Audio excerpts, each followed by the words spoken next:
Welcome. It's 4:30. Welcome to the RSBA hot seat. Addison, do you want to open us up and begin to share? Yes. Welcome, everybody. I'm Dr. Addison Bulosan, your president for the Rice Street Business Association. We're here on our Entrepreneur Hot Seat. Thank you so much for joining us and tuning in on this beautiful Thursday afternoon. Our co-host is Greer. Bria, take it away and explain a little bit about Entrepreneur Hot Seat, and we'll introduce our panelists and our guest entrepreneur for today. Thank you, Addison. Hi, my name is Greer. I'm owner of Brialei LLC. I also run LEI of Kauai here on the island for women entrepreneurs. And it's my pleasure to get to co-host this with Addison. We do the Entrepreneur Hot Seat as a means of bringing community together and to foster a sense of community problem solving. So we bring an entrepreneur to the hot seat to share current challenge they're facing. And then we curate a panelist, diversified expertise background to weigh in, ask questions, and help us navigate new opportunities that might be available that aren't being seen in the present moment. So that's what we're going to experience today. As an audience, you guys are invited to offer feedback. I'll be posting a link in the chat box, and so we can learn from what you guys let us know is helpful or any ideas you have. There'll also be some time for some feedback at the end for our entrepreneur. So let's meet our panelists. We have Michelle Rundbaken. She's co-owner of Kauai Escape Room, Zest Kauai, and also the New Society of Curiosities. Joining us is Sam Pratt. He's the fourth generation leader of the Nui Pia Land Company, a family-owned real estate company with 24 commercial properties throughout Hawaii. Next up, we've got Tyler Rodighiero, founding partner and owner of PacBuild, a high-end construction company, and he's currently serving as chair on the Cost Control Commission for the County of Kauai. Last but not least, Kristal Muhich, owner of Kauai Juice Company and Bone to Be Wild. Her passion lies in creating products, manufacturing, and health industry. And for our hot seat participant this round, we have Nicole Garcia. She comes to us as the owner of All Body Collective. She specializes in holistic gua sha facials, Ayurvedic body treatments, and holistic health coaching. Why don't you go ahead and say hello to everyone, Nicole, and share a little bit about the focus challenge that you want to explore today with our panelists. Hi, thank you so much for having me. I'm so excited to be doing this. The challenges that I'm facing right now is trying to create a co-working space for health practitioners in the service industry and creating a way of leasing and making it sustainable for everybody. I've got that question, and I've got, I don't know, so many. So let's start there. Great. Okay, perfect. So what we're going to do is we're going to go round robin with all of our panelists and give our panelists a chance to ask a clarifying question to kind of dig a little bit deeper on what we want to try to figure out today. So I'm just going to call names if that's okay with you, since we don't have really to me, Sam is next to me. So I'm going to go to Sam first. Sam, if you have any clarifying question to help us understand Nicole's challenge. Yeah, thanks, Addison. On my screen, I'm not next to you, but I believe you, truthfully. My question that, just in the introduction that I had read earlier, it sounded like you were struggling with how do I, consider operating both businesses. I didn't know whether it was operating both businesses or operating them both from the same place. I'm imagining your priority business is still going to be that, but maybe that's what I'm looking for in clarity. Yeah, I guess that's a good question. Because yes, I'm still practicing and running my own business and everything that has to do with that. So yes, I am trying to figure out how to utilize the space for both myself and other practitioners. I don't know if that answered your question. Yeah, I just was wondering whether you operate two separately in places or you sort of bring them together and be in the same place doing all of that. Yeah, definitely. Yeah, under the yeah. Good, thank you. great. Since Michelle's below me, right down there, Michelle, you'll go next. Thanks. So prior to us going live, you were briefly mentioning that you were doing pop-ups. I'm curious about how that intersects with like a co-working space and kind of more the audience of the pop-up and who's hosting it and kind of more of what you see for that in the future. Well, the pop-up that I hosted a couple weeks ago was, because originally my idea was just to have pop-ups, which was a great idea. And then when it happened, I was like, I got really excited about it and I wanted more people to be able to do this. But then the reality of me having to be there every single time there was a pop-up became, you know, a concern. And so that's when I was thinking of renting the space as actually like a self-run unit so that I can share the space with others and so that they could have access to the shop and do their pop-up as they would. Yeah, so it started out pop-up and then it became something else, or at least the idea is now circulating, so. Got it. So it sounds like with your time, it's a little better for your time to tone down on the pop-ups and focus more on getting more practitioners in. Yeah. I mean, I love the idea of the pop-ups, you know, because it gives any business owner or creator of sorts, you know, an opportunity to really like focus in on one day if they don't have a shop of their own. So being able to, you know, advertise, okay, this is the day that I'm going to be there this month, you know, and have people come and actually, you know, feel and see their products rather than buy everything online like people have been doing, and just get a sense of community in that regard. So. All right, thanks. Mm-hmm. Perfect. Let's go to Kristal.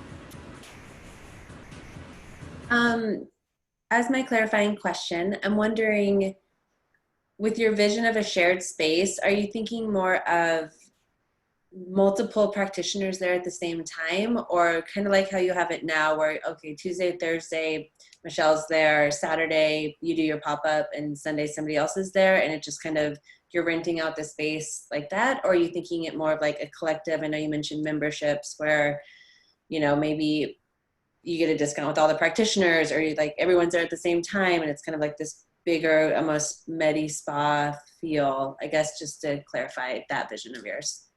At the moment, it would just be shared space because that's all that I have. Had I had, or, you know, if I had a bigger space, I would definitely love more than one practitioner to be able to utilize workspace and rooms. But at the time being, it would have to be like a day, you know, or half a day even. But yeah, I would be utilizing the space that I have now, one space for one person at a time, with the hopes of expanding in the future. Okay. Awesome. Great. Tyler? Hey, Tyler, your mic is on. Off. All right, I guess my question would be, sorry about that, would be the expandability. So trying to think how can you use this to expand the business you have now? And then how we talked about earlier about you possibly opening up multiple areas on the island. So different practitioners could, you know, do one side on one day and another side of the island on another day. Expandability and how that would tie into your business expanding as well. So trying to make the two companies that are kind of working together work in a forward direction together. So I think what you're asking is how would I expand and still do my business, and how it would benefit me in that sense?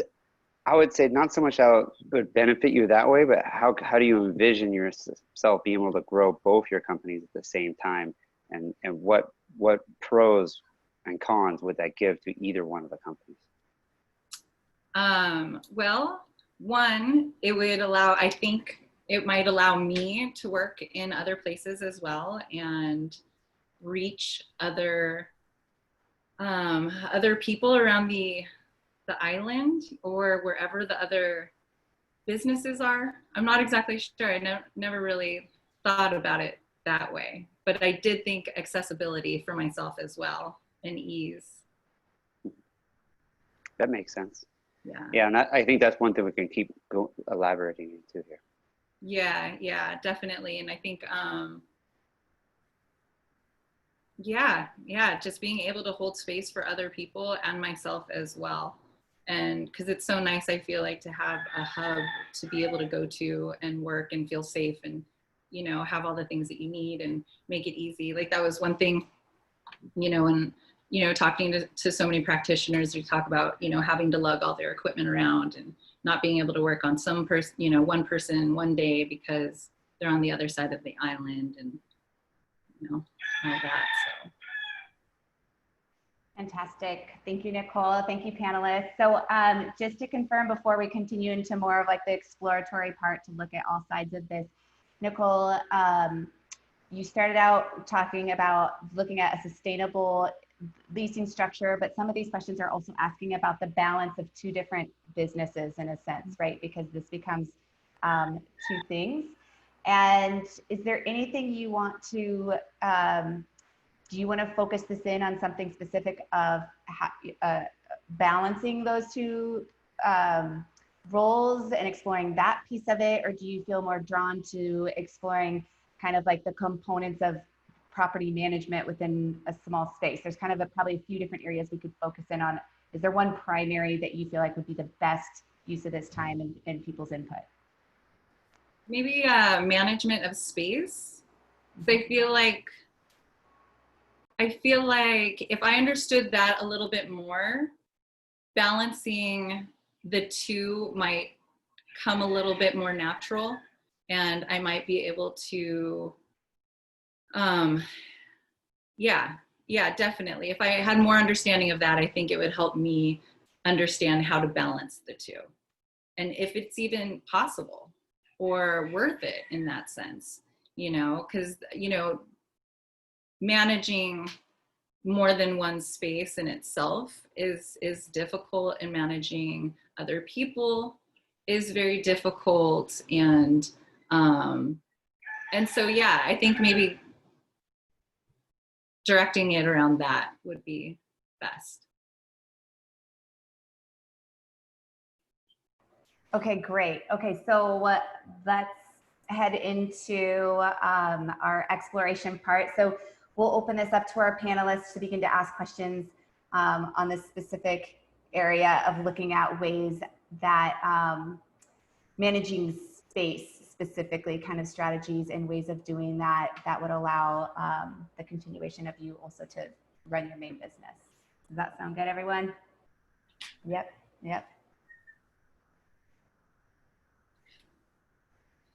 Okay. I'll start. Okay.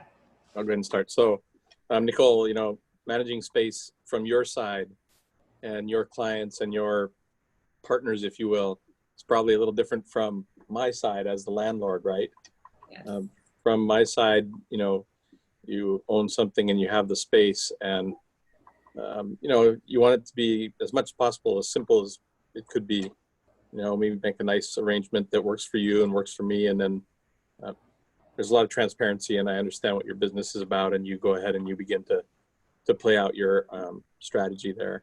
And, you know, hopefully you have a good landlord and you're communicating well with them, and they're supportive of what you're going to be doing in that process. It's hard sometimes, I think, for the user then to go, well, it'd be so much better if I could pay you the days I'm there, and so could pay you the other days, and maybe a little bit here and a little bit there. And, you know, from the landlord side, most landlords, I think, are pretty simple. They're kind of like, just pay me once. I only want to talk to one person who's easier to be in charge with. That probably is the challenge for you as the entrepreneur in the middle, to structure all this and figure out, like, how do I do all that while also at the same time, you know, running my own business, right? Yeah. And being successful at it. So all that being said, I mean, have you identified some people that you're thinking about working with or you're already working with, and how are your working relationships with those people? And then on the other side, how's your relationship with your landlord so far? As far as my relationship with my landlord, it's fine. It's basic, you know, we just communicate via email.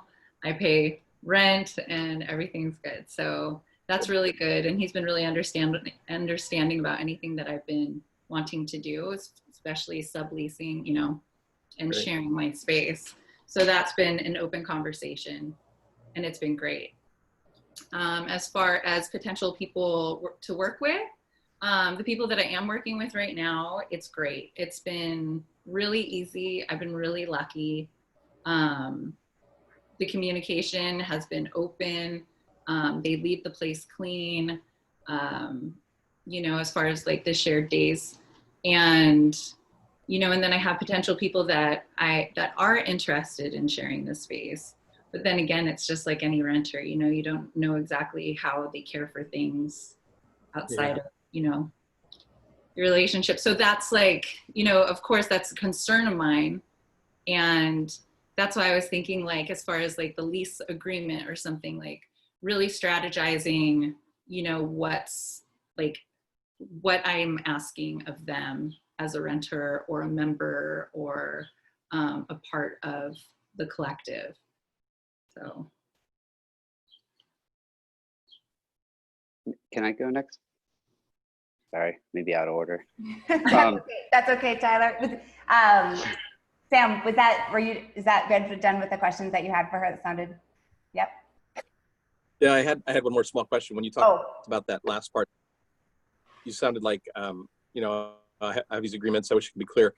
Are you using an agreement with those subtenants? Do you have a short form sort of that says, here's what I expect and here's how it goes, and if it doesn't work out, here's what we're going to do when that happens? Do you have something like that? Yes. Good. Yeah. Thanks. Okay, great. Okay, Tyler, go ahead. I guess my thought on this is, how can you make it so you pretty much don't have to put much effort in at all, and then you can run your company? And going from that point of view, coming from my mind thought, I figured there's got to be a type of app out of there you could structure to where someone could go online, sign up for the space for that certain time, sign the agreement, put a deposit down, and then get part of the deposit back after the agreement. And I'm imagining there's some type of software out there that could probably make that happen. So it could make it pretty streamlined for you, where you're just kind of like, hey, look, I got it booked up all these times. I'm going to use this time for what I have going on. I'm going to book that up myself. And it's all streamlined through there. All you have to do is check it after they leave to make sure it's been cleaned properly, which is probably goes through a checklist you probably already have in place to look through for them to go through to make sure they hit before they leave. So for me, I guess my thought would be on how to streamline it so it is something that runs itself, and then you could spend all your time on your other business. Maybe you could tell me your thoughts on that if you've already looked into that, or. No, I agree completely. You know, I don't want to be, you know, working 7 days a week, you know, 12 hours a day. And there is, as far as like, I'm not exactly sure about something that with an agreement with signage, I'm not sure, but I know that there are booking apps. Like I have one right now that I use that's really good, that you can share with people that you're sharing space with, and they can fill, you know, they can reserve certain hours of the day or time slots in the day. And what I was hoping for was, yeah, I mean, that's definitely something that has worked and is available. But as far as like the agreement, I guess that's where it was like, I was debating, you know, or contemplating the idea of a membership. But the membership would still be the same as a lease, I guess. You know, you still have to follow the rules. You have to agree on something, but you have to pay ahead of time before actually using the space. Or, yeah, so that's, you know, again, like something that I'm trying to figure out. But I have looked into that one app, but it would be nice to look into the other end of that for sure. Yeah, no, definitely take the money up front would definitely be the right call. And I'm sure Sam would agree with that as well. Yeah, yeah, definitely. I think too, Tyler had a great comment earlier. He said, deposit, returning your deposit. Sometimes you take a little more than just the rent for, what if you go in there to check the place out after and they spilled the coffee and stain the carpet and now you got to go clean that, a little extra there to make sure they return it in very good condition for you. Right. Okay. I like the app. That's pretty good. I'm gonna get a teenager on that. Yeah. Technology is amazing. You won't even believe how much is out there. Anything you could think of, usually there's already an app already built pretty much just for what you need. And there's always plugins to plug in other apps into it almost always. So that's what I was saying for you. It should work out pretty good. I'm sure Kristal uses a bunch of stuff like that. My wife's business uses it a lot. And I peg technology like no other for my company. But yeah, definitely always look to that as a way in this era to kind of get ahead of the game. Yeah, for sure. I need a lot of help when it comes to tech. I'm just not very good at it. So working on it. All right, I guess I can jump in. So I'm curious about your ideal world and that balance between how many people you would take in giving your space. It's even like Tyler mentioned, just kind of that workload. Even if you do have an app, there's things that will come up. So what's the balance you're aiming for right now? I think with this space that I have now, realistically, like no more than maybe 8 people, because right now there's 3 of us and it's working out great. And there's still more time and space available.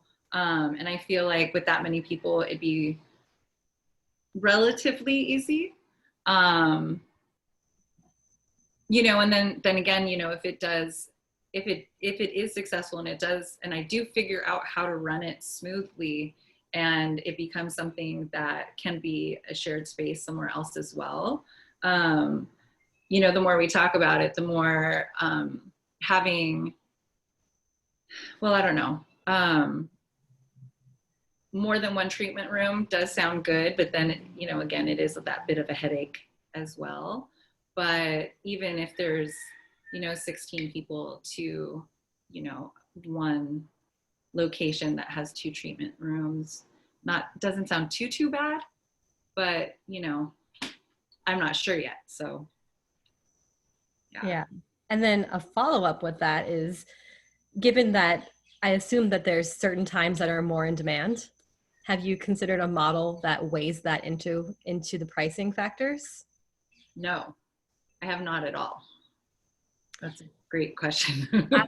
I'm just curious if that might play a factor, especially like when I hear like a subscription model, I hear all types of red flags about like equality and people getting upset about times, and I'm curious how you anticipate managing that. That's a really great question. I'm not exactly sure. Yeah, I'm not too sure. I guess I don't necessarily have it. Oh, go ahead.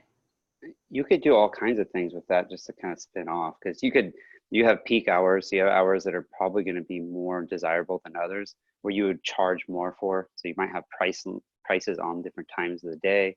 And stuff of that nature. So you can actually work that in. In a subscription, you'd have a certain amount of, you could say, coins or something of that nature that you could use per month, and each time slot would have a different value of coins, or however you would like to call it. But that's one way I've seen it done before. Okay. Tokens, coins, whatever you want to call it. But yeah, there's definitely ways around what she's saying to work for you, not against you. Mm-hmm. So you had mentioned that you've seen this before. Do you have any examples that I might be able to check out that might help me out as far as No, on that, you would just need to look around for different apps, and a lot of apps have plugins, and then those plugins usually have like a endless amount of stuff you can kind of make it work for you. Okay. And then past there, you usually can kind of run from there at that point. Okay. My wife's business, she switches plugins all the time to try to kind of get the edge and see what's new, what you can kind of improve upon and do that. And that's all based on her website. So it's kind of that same type of thing, but you always want to be trying to look for the next the best thing, because there's so many new things coming out like every day. My motto is, if you're not pushing new technology at all times, you're moving backwards. So I push that pretty hard on all the businesses I work for. But for you, it's different on each thing, though. Yeah. It really is. Okay. I'm just gonna, for an example, Nicole, this has to do with space, but as a subscription model that gives you certain tokens to use, at your will, like audiobook from Amazon, right? You have a monthly subscription, you get a certain amount of points to use to purchase a book. If you don't use them all, you can use them the next month. So something that requires consistent income for you, but then there's flexibility for the user to use it how they want to towards something they want. So that's just comes to mind. Perfect. Yeah.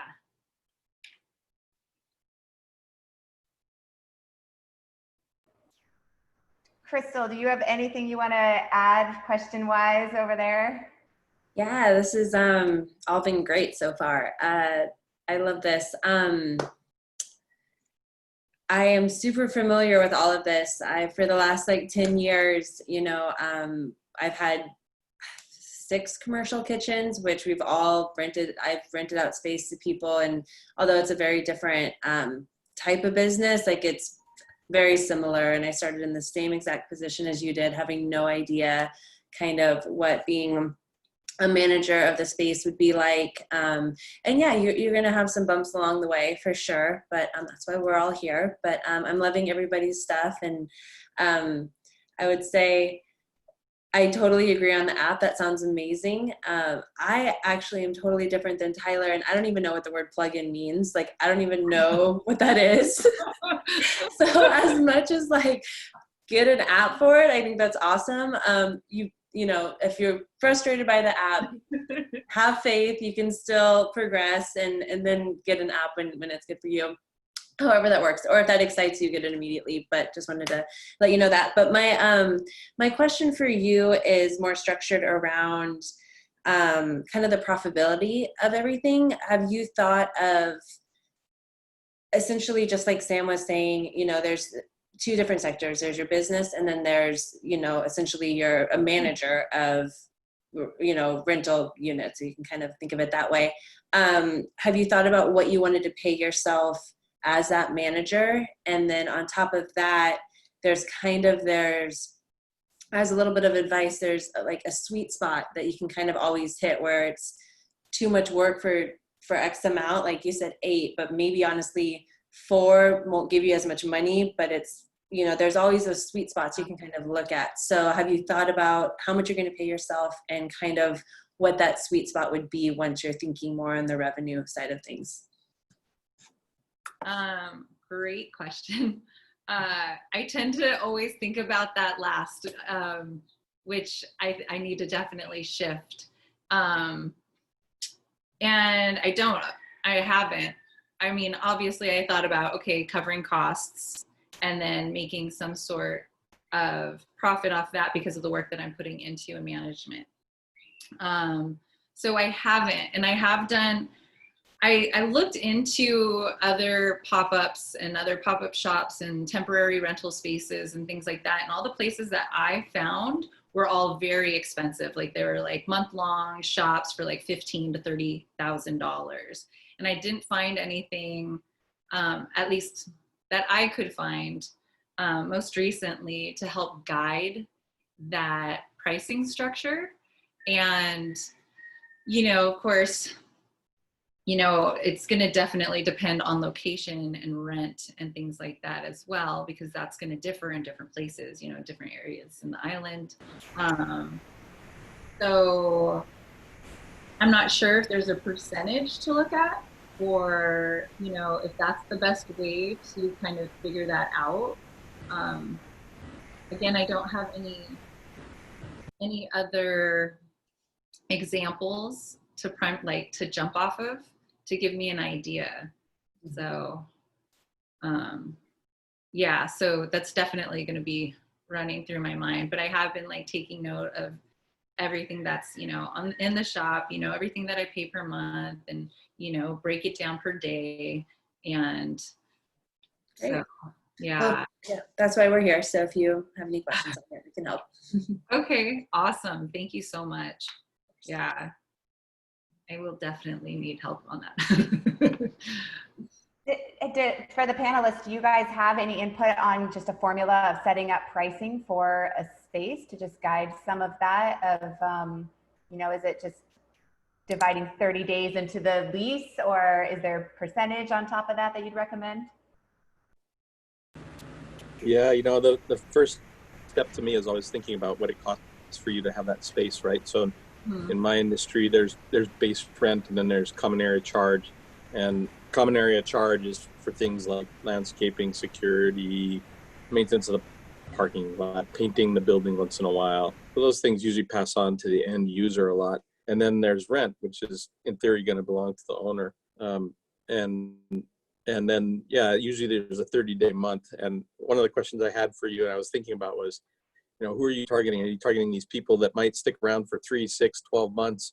Or are you going 1 month at a time to try it out, or use as is? And just like what Kristal said earlier, you want to decide kind of what your spot is there. Are you okay with the transient come and go bunch of people frequently coming and going? And if you are, then you want to price at a premium because there's a lot more turnover, more work. But if you sign up somebody who says, I'm going to come for 6 months and I'm going to come in there 2 days every week, that's sort of like on easy maintenance, right? So they get a maybe better pricing model because they're committing to you for longer term. But yeah, you have to kind of think about that maybe a little bit, and realize how much it costs for you to have that, and then frost your cake with a little bit of frosting for you, right? So there's got to be something in it for you, not just Right. I feel really great but I'm not making money. Yeah. You don't want to have like spite for this idea that you came up with at the end, like such a great idea, but it's like this ball and chain around my neck. I don't get anything from it. Yes, exactly. So one of my thoughts was, and I hope this makes sense. Yeah, I was thinking like 6 months to a year, some sort of commitment from somebody. Right now there's one space. Doing that for like 6 months seems very manageable. Ideally, you know, and now it's kind of like bleeding into one another, because originally I was thinking pop-ups, but now I'm thinking just shared space. And shared space seems pretty manageable, you know, when we're not talking a lot of people, everybody has their days, it's very like manageable. If I were to open up more than one spot, then then I was thinking like membership, like we were talking about, and, you know, having a membership for one, you know, say I open 2 more places and there's 3 total, you know, managing it so that somebody, you know, still signs a 6 month lease, 6 months to 12 months. And you have the option of a price, you know, set for one shop, use of 2 shops interactively, or the use of all 3 shops interactively, you know, at different price levels. But yeah, I'm definitely, as far as my places right now, I'm just thinking my spot, less people, more focused on, you know, creating that space for entrepreneurs to be able to have a temporary space. So whether it's, you know, every Monday or every other Monday or, you know, whatnot. So, but longer term is a lot easier for right now. And, you know, and as far as the transient, you know, that was you know, and as far as that's concerned, another idea with that is the more locations, the easier for people to move around. So of course it would just automatically, you know, have that feel, which I'm not exactly sure is a good thing or a bad thing. So, you know, again, I don't have anything to compare it to, so I'm not sure. expanding off of actually both of theirs is having your sweet spot of how many renters you have to have before you start profiting. That's kind of one of the most important things, is finding where do I need to get, and then after that I actually am making money. And is that realistic? Does my business model make sense? Once you know that number, you'll know if it will make sense. It'll be like, oh wait, I only need this many, then everything after that's cake, or I need this many, then only have this much room for cake on top. That might not make as much sense, and that might make your whole format kind of change, or your price structure change. You almost want to start with that and form your price structure off of that, because then you want to make sure that it's profitable at the end of the day. And then and Tina actually had commented a second ago in the audience that something just off of this as well. Oh, awesome. I think, and then it just goes back to, and this is where my confusion lies. It's like, okay, do I just keep running my business as I'm running it, really just focus on what I'm doing, on my facials, on my, what I opened the shop for, and continue on with pop-ups, like once every Friday, and have these people that don't have shops anymore or would love to have a shop for a day come and just rent out, just like leave every Friday available, or every third Friday available for a pop-up, and for somebody to have their own shop for a day, and then that would kind of streamline a leasing agreement. It would streamline my energy being put into the business, and it would still allow for entrepreneurs to have a space to do their thing. So, or present, what it is that they're doing. So. It sounds like you're kind of struggling with balancing your desire to build community and foster spaces with your real job, which is like body work and facials and stuff. So where does your passion lie? That might help you a little more. And then where does your need lie? Like everyone right now has a financial need to cover the rent. And so where's that balance? Yeah. And that's definitely it, I struggled to hold on to the business in the first place. And then, I was ready to throw my hands up, and then I was like, nope, I'm not going to. Once June hit, I was like, I'm just going to open it. And, and so, a lot of the creativity came because of that. Like originally my focus was just me, just facials, just that. But, with everything happening right now, it makes it really difficult for me to sustain my business on my own because of, people's fears. And not a lot of people want to be, touched, have interaction, and so, but maybe that's just because I just opened up my business, and I don't even necessarily have a clientele. And so, so there's that, that's my passion. But I also am super passionate about supporting other people and like seeing them survive. And that's why the pop-ups, popped up, because so many people had, this, side business that they were doing at home. And so, that's where the idea came from. Well, maybe I can create space for somebody else. And maybe it doesn't have to be like the membership and that big picture, that has been like blowing up now in my own mind. And like maybe just creating that space one day a week for other people to do their thing. I still, am creating space for community. I'm still, able to focus on my projects. It's good growth for both of us, whoever's has the pop-up, it's good, advertisement and business for myself as well to reach other people. It's a good way to draw people in from other, followers, of other people's businesses. So, so that's kind of, it all started, it's all progressed in just this like last couple months, it's like, I was going to have my shop. That's what it's going to be. But, no.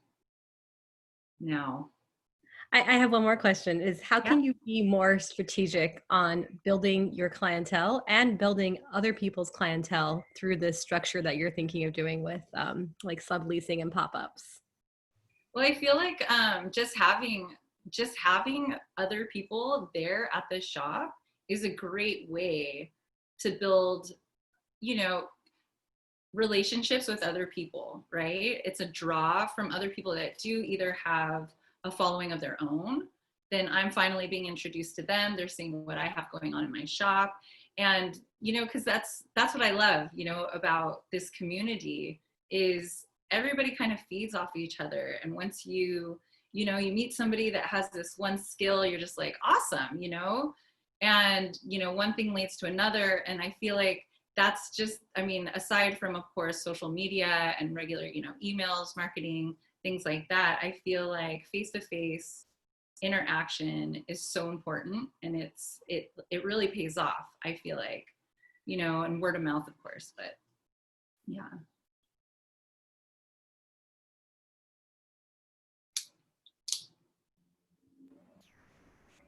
Nicole, do you have, as we kind of like come around the corner of our clock here, are there any specific questions that you have for any of the panelists, just with their background and their expertise that you're curious about?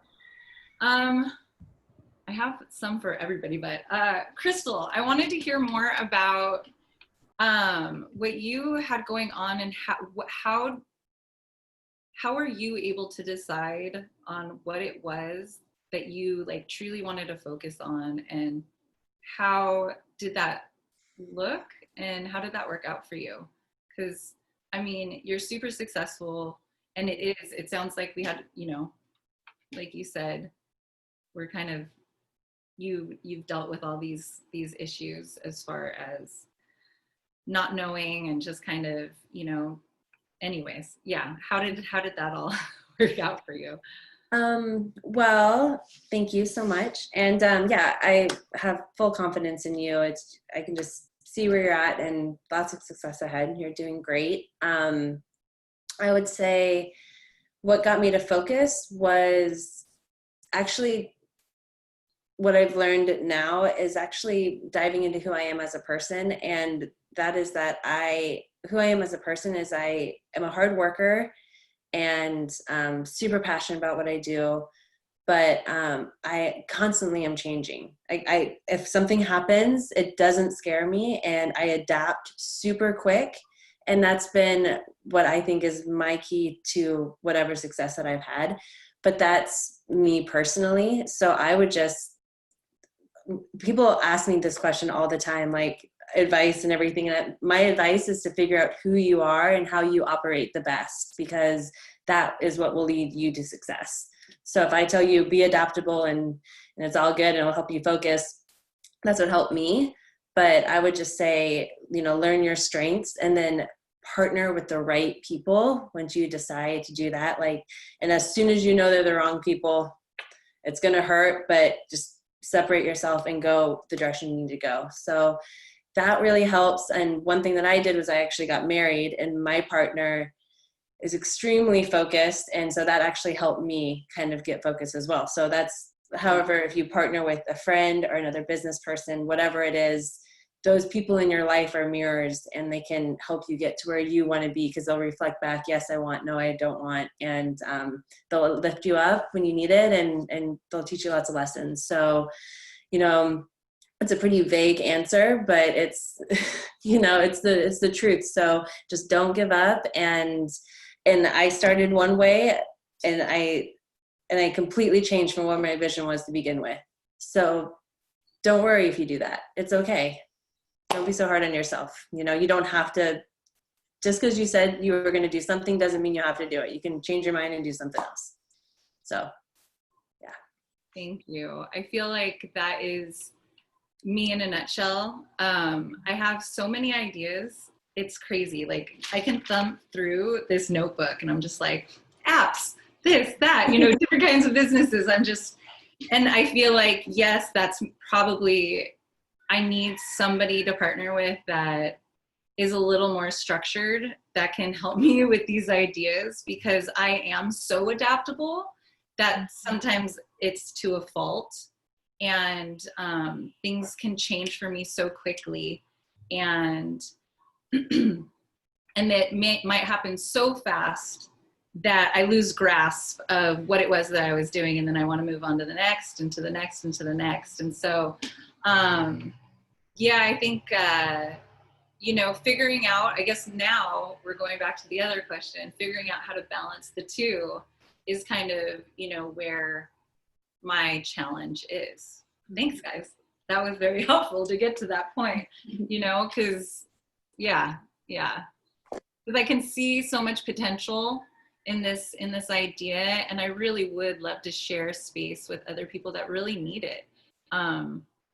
And you know, if I could do that and manage my own business, you know, I'd say that is a success in itself, you know, just, you know, with that one shop, with that one small space. And, you know, if I can grow from there, that's, you know, all I can hope for. But yeah. Just dive in, just start, do the best you can, take it from there. Yeah, for sure. Oh, you'll get focused as you go, you know. If that's how you operate, then just keep on the right path. Okay. Yeah. And Sam. And as you go, I mean, the two of them are a little different. And so as you go, you're going to find you like one or the other a lot better. And just like what Kristal said, and as my wife says, do what makes your heart sing. You know, if you do that, it's not work. It's just like, it's love. You're just having so much fun doing it. And then oftentimes when that happens, if you're onto something, you know, you don't even pay attention to the money part because it just comes, and you're not even measuring your success by that. You're measuring your success by your happiness and your love for what you do and your passion. And it may become evident, you know, for those two. And then the second part of that would be, you know, think about how it's most wisest to spend your time. You know, for Tyler as a contractor, pounding in nails probably is not it. He has higher skill level. He should be spending it somewhere else. And somebody else pounds the nails for him at a price. So when you grow your businesses to that point, find the right people and you know, assign someone to handle that that's better suited to that if that's not what your skill set is. You know, if your skill set is doing treatments, keep doing the treatments, you know, and get someone to help you with the little tickety-tack of the rental part. Thank you for that. Yeah, I need to start doing that. I need to start delegating or asking for help. I feel like that's definitely a downfall of mine. I try to do it all on my own, and I've been really, really overwhelmed. And yeah, and I feel like I've been just, yeah, I don't know, just like exhausting myself. And but I really appreciate that. Yeah, and I do agree. I think, you know, following your heart is where it's at, you know, or else it's work. So, you know, as far as like, if there was room for growth and I were to have two different locations, how do you suggest managing that with two different leases? I'm gonna jump in on this one. I know I'm a host. I actually have two leases, and I am doing exactly what you're asking, Nicole. I have 5,000 square feet, and I have 12 independent contractors. I have both ideas running right now. Some of them are leasing, and some of them are renting by use. I think the biggest part for what you're looking for is a part of the entrepreneur mindset is having systems in place that can be followed by these people that come in. And a big part of that is understanding what that system looks like, meaning what is the cleaning procedure, what is the opening and closing procedures, all these little knick-knack stuff that as an entrepreneur in the beginning, as a visionary looking at this big idea and executing, becomes one of the last things that you build out. So when you're looking at expanding, in order to expand, it has to be reproducible. Otherwise, you're creating more work for yourself. So when you're looking at that second location, and potentially expanding, and you're ready financially and it makes sense for you as a move because you're passionate about that and that's where you want to go, it's really important to look at those nuts and bolts and creating that system that is allowable for people to follow easily. That way it's just not another new business that you're creating, it's just the same system but expanded. Thank you. Did you do it with a big team? Did you like create these two spaces with a large team? Yes, so one of my skill sets is I'm really good at bringing in people who are great at what they do and I'm not great at it. So I'm what I call a master collaborator, hence Bria is here with the Entrepreneur Hot Seat. And in all of my other projects, I tend to have large teams. And for me, that's kind of a skill set that I try to lean on as much as possible because you just can't do expansion without people. In business, we talk that as human capital and leveraging other people's skills. And so my role right now in my life is I'm leaning towards more of a relationship person. I care more about people and I focus on taking care of people and the work that they do. And as a practitioner, I spend my time just for me to fulfill my life of wanting to take care of people in the practitioner side. So when you're talking about mindset and getting clear on your vision of wanting to be a sole practitioner and running this potential other piece of business, I was where you were at 6 years ago, and now I'm moving towards wanting to rent out more and just focus on relationships than actual practice. So yes, my team is huge. I'd say right now I have about 15 people in one business when I talk about what we're talking about right now. Awesome. That's incredible. Thank you. And to add what he says, he probably didn't come out of the womb being amazing at what he does. And I don't think any of us are just naturally amazing right off the bat. And with that said, I'm really big on reading books from experts who spent their whole life studying this one thing, and they wrote a book, and you read it and then you try to comprehend as much as you can and try to apply that to your life as much as you can. I'd say reading practical books, not novels, but books that really teach you about like what he says, how to collaborate with people, a book about that, or a book about how to put into the formats of businesses and how to do that. Like every time I get stuck, I go buy a book. And I do probably about a book a week to book every 2 weeks. That's my biggest thing. And everyone says, how do you do so well? And I'm like, mainly on always trying to learn more. And that's really the biggest thing that I could tell you as an entrepreneur to an entrepreneur. If you want to be successful, always be learning more in every form. And you get stuck on something, go find an expert and study it. Study them and what they've learned, and you can get it into kind of a shorter, condensed period instead of their whole lifetime. You get it put into the big meat of it, and you can get through it pretty quick, and then apply that to what you're doing. So I think at the end, what Addison is saying is completely right, but you really need to be able to always have that learning mind on how to find, hey, this is where I'm struggling. Let me go read about it. Oh, wait, this guy's good at it. I'm going to read his stuff, and then kind of go from there to jump from thing to thing to thing and perfect it, and then move on to the next. Mm-hmm. So, Nicole, we're gonna.